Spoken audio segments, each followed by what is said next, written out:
ಚೆಲ್ಲಿ ನನ್ನ ಹೆಸರನ್ನು ಬರೆದಿರುವೆ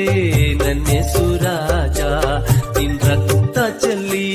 ನನ್ನ ಹೆಸರನ್ನು ಪರಲೋಕ ಜೀವಕರ ಭಾಗ್ಯರ ಪಟ್ಟಿಯಲ್ಲಿ ಅದೆಂದೆಂದು ಅಳಿಯದ ಹಾಗೆ ಬರೆದಿರುವೆ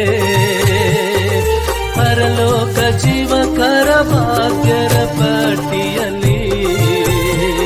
ಅದೆಂದೆಂದು ಅಳಿಯದ ಹಾಗೆ ಬರೆದಿರುವೆ